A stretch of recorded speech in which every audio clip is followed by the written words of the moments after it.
Hello, I'm Sherry Truler with Red Apple Auctions. Thank you for joining me on this week's video where we're covering one disadvantage of a large crowd at your nonprofit auction. And you might be thinking, disadvantage? There's a disadvantage to that?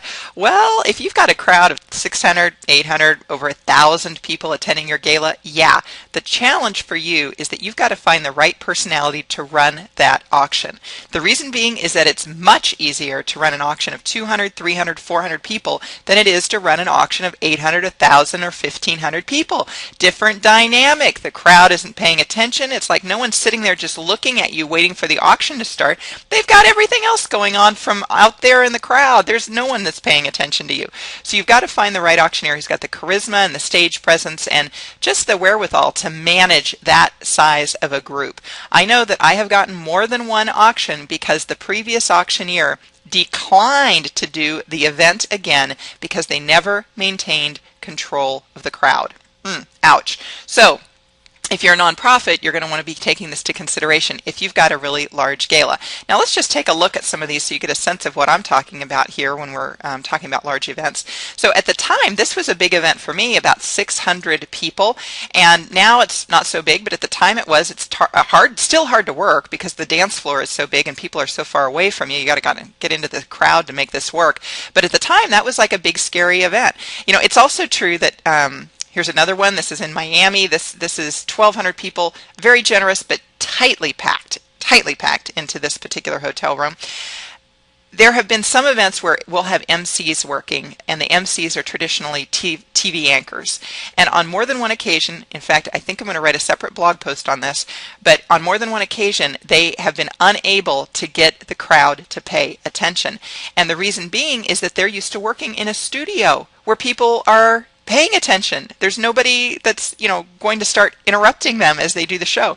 That's not true at an auction. The MC is not the star at the auction. The auctioneer is not the star at the auction. The bidders are. And boy, they let you know it because they're loud. Here's an event in DC. Over 1,000 people attend this event, milling around, going to different food stations. You can kind of see the numbers there where they are. Look at this, standing up, talking. You can see it's mayhem.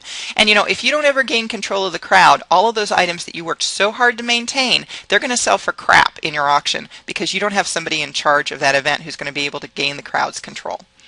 So when you're first starting, you're going to ask the question of the auctioneer, how many other events have you worked or are working that have X number of guests? X meaning your guest count.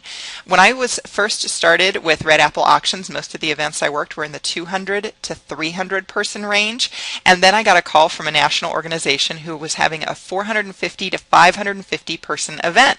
She rightfully wanted to know how many events I've worked in her size. And I said, none. None. I'd worked none.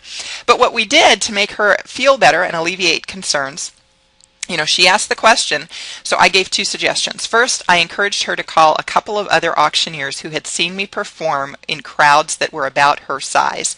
At that point in time, I was competing in national and state competitions. Some of those crowd sizes mimicked what she was going to have in her event.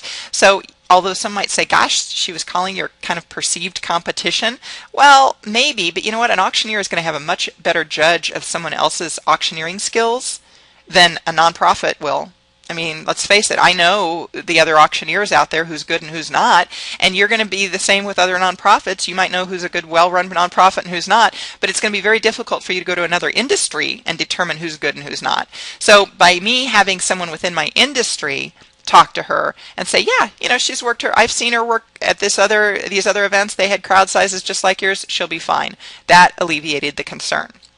Secondly, consider concessions. It could be that you're taking a chance on someone, you like their personality, you're willing to take a chance, but maybe they need to give something in return. So maybe they're bringing an extra floor crew that night to help out. Maybe they are discounting the price. Maybe they're giving you more bonuses in hours of consulting or something like that. Whatever is going to make it a less bitter pill to swallow, you know that you're going into it taking a chance, but they can concede some things as well. Now, if you're looking for procurement help, please head over to redappleauctions.com. I've got a wonderful resource. It's called What Sold Like Heaven in 2011. It's the top 100 items I sold for over value last year. And it's just great if you're trying to brainstorm and figure out what should we be asking for? What should go on our auction? So that's free and is immediately emailed out to you upon signing up.